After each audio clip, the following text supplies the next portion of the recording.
Are you feeling that you are working way too many teacher hours? Next up, I will give you 3 tips on how you can shave a couple hours off your teacher work hours. Hi, my name is Lorianne and this is It's All Primary. If you are new to this channel, welcome. For the next year, this channel is all about teacher productivity and how you can work less hours but accomplish a lot more. So please tap that thumb up and subscribe so you don't miss any future videos posted on Tuesdays. When I was a first-year teacher, I was usually one of the first teachers out the door.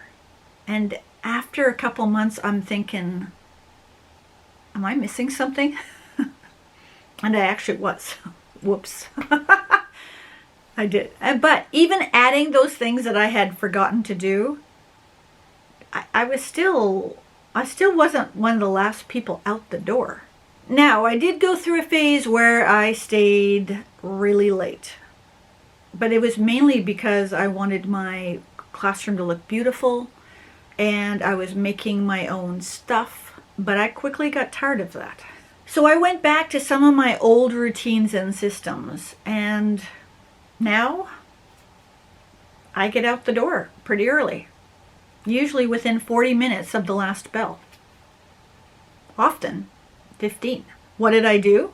The key word is systems. I had a system and I made it a priority to get certain tasks done on certain days. Which brings us to the 3 tips that you can implement today to help you work more but in less hours. Tip number 1, track your activity. I did this the first time about 8 to 10 years ago when I was a VP, and my principal asked me to track my hours as part of my performance evaluation.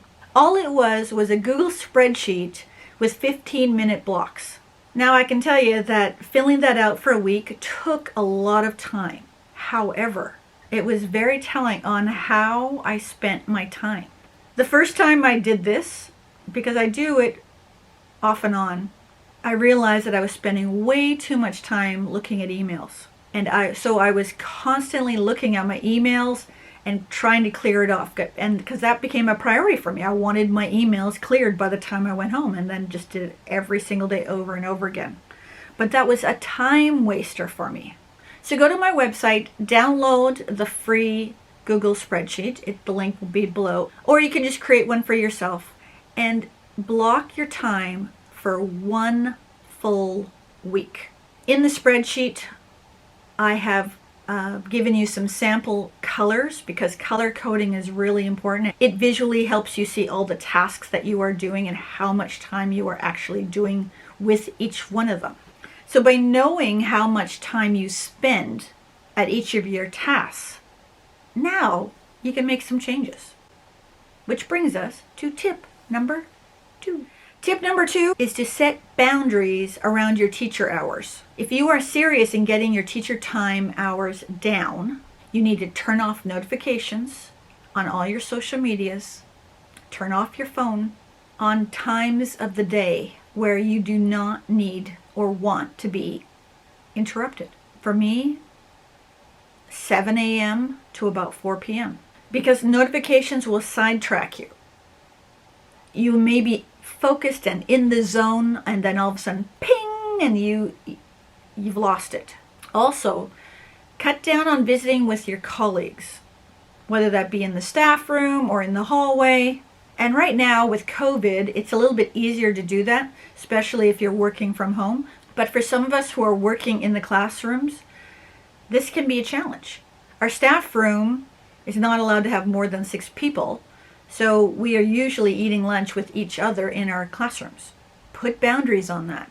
Walk out of your colleague's room after 20 minutes or something. Don't spend your entire lunch hour. Now you might not get an hour, but whatever time it is, cut it in half. And the last tip for today, tip number 3, is set 2 to 3 priorities for each day. Now you don't need to get everything done every single day. But there are some things that you will need to get done each day. Write down the tasks that are most important to you, and then determine how long each of those tasks will take. For example, it usually takes me 30 to 40 minutes to mark math. So what I'm doing is I'm looking at my schedule and I'm looking for a 30 to 40 minute block, which is usually a prep, that I know that I can mark and finish the math. Now, does your marking need to be done every single day? Well, probably not. If you are a generalist, then the goal is to make sure that every subject is marked every week, but it doesn't have to be marked every single day. So find tasks that can be done possibly in the time allotted for your preps, maybe 1 or 2 recess breaks. If you choose to want to stay 1 hour after the dismissal time, what can be done in those time blocks? So for example, I tend to block off 2 times a week to get marking up to date. I also batch lesson plans. I photocopy a couple days at a time if there's no lineup. If there's a lineup, I come back. See, the thing is, teachers' work is never done. And so knowing that you've got this unending amount of work can really plague and play on your emotions and how you feel. And so what we're looking to do is find things that you can get done, and it kind of makes you feel a little bit better that you've accomplished some tasks. And if you leave within an hour of your dismissal time, you know that you've gotten things accomplished. Hey, if you are getting any value from this video, I'd appreciate you tapping that thumb up, and don't forget to subscribe. Now, we are not really finished, but this video almost is.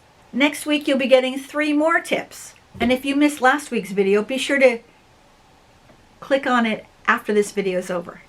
So whether you were at the beginning of your school year or almost finished it, all these tips can be done starting today, and you will see results. Please write me a comment on some of the tips that you are going to implement right away, or maybe you're already doing some of them. I would love to hear about it. And thank you for watching.